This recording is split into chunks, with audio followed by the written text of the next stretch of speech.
All right, Jim, I want to ask you about Derek Jeter because, he said last week that he doesn't miss baseball. Of course, he has not yet been around the Yankees. And then Buster Olney, he joins us every Thursday. He came on the program and said this. I don't think that his relationship with the Yankees was warm and fuzzy. And we know this because unlike Mariano Rivera, Jorge Posada, Tino Martinez, Andy Pettitte, he didn't show up to spring training. He's not going to Yankee Stadium. And I talked to a mutual friend of his the other day who told me, he said, unless there's some event where they're retiring Posada's number or some issue like that, he said he didn't think Derek's going to go. Jim, you think it's fair to say that the relationship between the Yankees and Jeter is strained? Well, I can tell you this much. I mean, Mr. Jeter made a quote at the end of last year during the retirement thing that they really weren't involved with the Yankees that much. They didn't do anything outside of show up at baseball games, and Derek didn't do much for the Yankees outside of show up and play. That relationship had been strained in the past, and they just they felt that it wasn't that warm and like you said, warm and fuzzy relationship. It was a business relationship, and I think that kind of changed the one year when of course they went through all of the we're not going to re-sign him, and Cashman came out and said a couple things that were pretty blunt about Jeter after everything that he had done for the Yankees. So I think we'd fool ourselves if we thought that this was a warm and fuzzy relationship. And I agree with Buster. I don't think you'll see Derek back there unless there's a retirement party for one of his teammates, or that that he will he will eventually come back, maybe for an old timers day, in another 2 or 3 years. I see Derek Jeter buying the Yankees before I see him embracing them more. Wow. So is this like a Yogi Berra quality thing, like where we may have to wait years and years for these two sides to find a chill or a defrost where they can get together and act like civilly on the field? I don't think it's strained that bad. Again, Mr. Jeter, when he made the comment, was very open to saying, listen, we love the Yankees, we appreciate everything they've done for my son, but really outside of that, we really don't do much with them. And I think that's just kind of the way Derek feels maybe also that I will be part of some of the events. I mean, next year it will be interesting to see where Derek draws a line, because next year will be the 20th anniversary of the '96 team, and the home run and everything else. That's going to be the anniversary next year and the beginning of the dynasty. And you think about that, for the next 3 out of 4 years after that, they'll probably do some type of commemorative thing with the '98 team, the '99 team, and the 2000 team. Because if I'm a marketing person, it only makes sense to do that. And I think that's what the Yankees maybe will start bringing him back more, and Derek will be a part of that more because those were part of his team.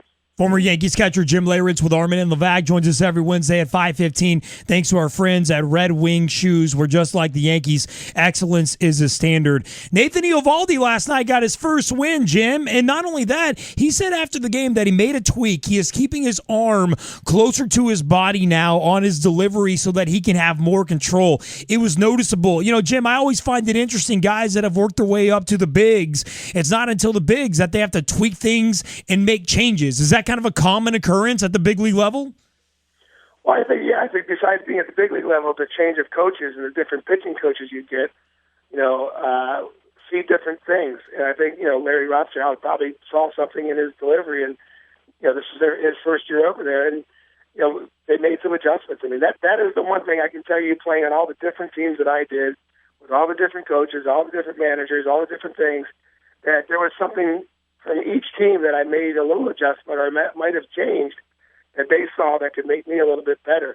And I think that's what what you're seeing is just Larry Rothschild saying, okay, you struggled these first 2 games, and maybe he saw something in spring training and kind of just waited to for Nathan to come up to him and say, okay, what am I doing that I'm struggling? And they made a little bit of an adjustment. That happens a lot, and a lot more than you think. Only because, like I said, when you change teams, you're going to get different opinions and different coaches. Jim, how much did the Yankees defense just really step up in the last 2 games? Well, what was it? With CeCe's game, they had 3 double plays. last night. Again, with these pitchers, they're not going to be big high strikeout pitchers. They're going to be putting the ball in play, and they're going to rely on that defense. And so far, so good. It's been, Stephen Drew obviously it's been a huge surprise at the level that he's playing at this year, which is what we thought. I think Cashman thought when he got him last year, but this year he's finally starting to live up to what they thought he could do. But yeah, the defense has been key, and it's going to be key with this pitching staff because they're going to put the ball in play, and they're going to need that defense behind them. Jim Leyritz with Armen Levack. You mentioned CC Sabathia. He went through 8 innings this week. What should our expectations be of this quote-unquote new look CC Sabathia? Well, again, I think it's one of those situations where you have to pick and choose how long you let him go in his starts. I think Joe Girardi's got to be smart about, keeping his pitch count down, and realizing that we're going to need him more in August, September than we are, April, May, and June.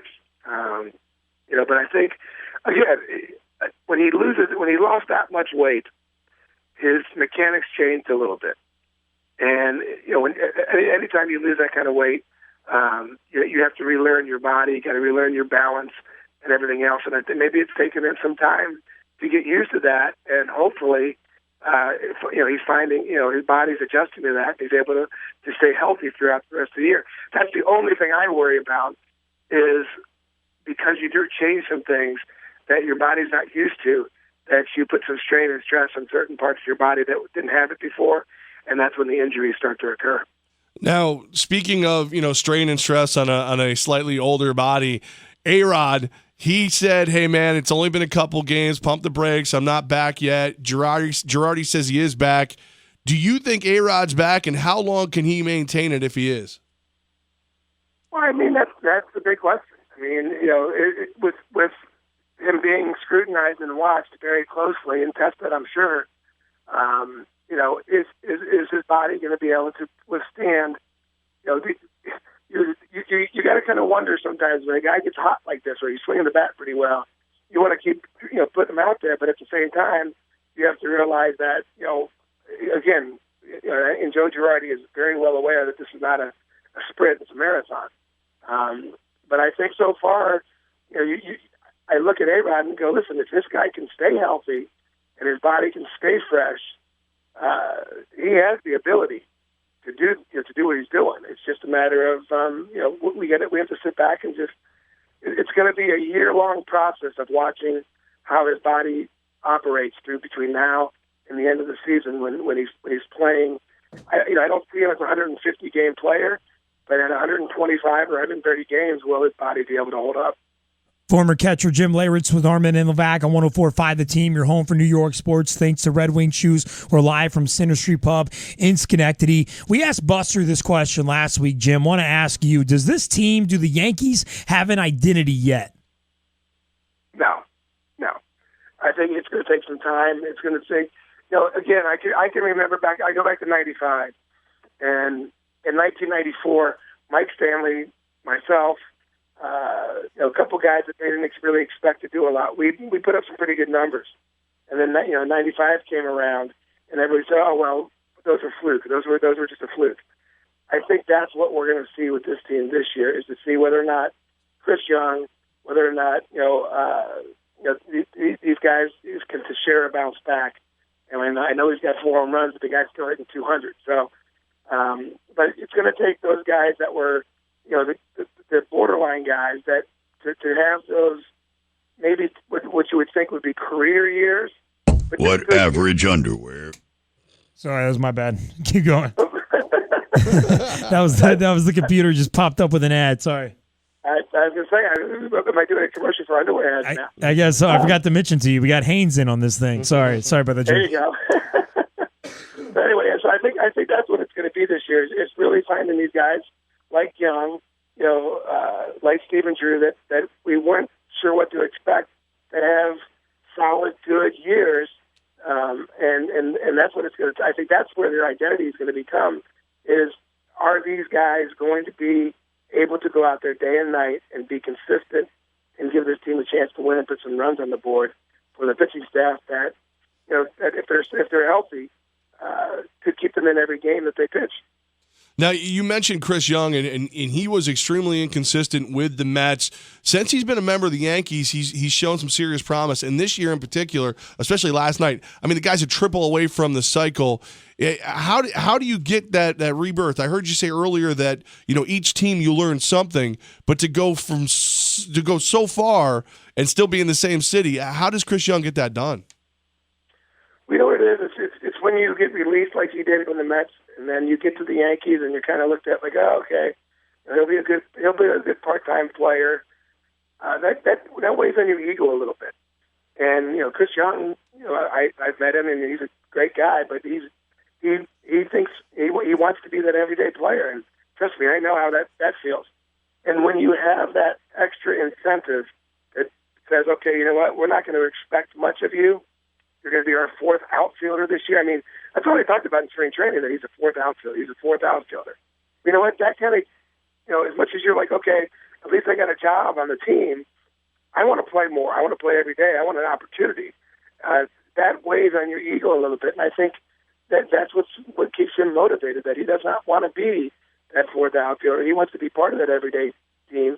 And, it's a good problem to have for the Yankees, because I can tell you from being on the bench, myself, Tim Raines, Chili Davis, Darryl Strawberry, guys that were in there every day, we were chomping at the bit. And as soon as somebody said we need a day off, we were ready to jump in and do our part. And if Cashman can get that going on this team, if Joe Girardi can get that going with his bench, they could have some pretty exciting things happening this year. Jim, you'll be at Yankees-Mets series this weekend in the Bronx. Yankees-Mets, from a player's perspective, is this a rivalry? We know what it is now. They're fighting for the back page, and it's been talked about many times that, this year the Mets are going to be on the back page more than the Yankees, and it stepped it up a little bit. I think with Matt Harvey,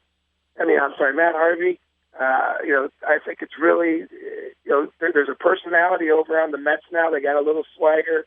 They're leading the division right now.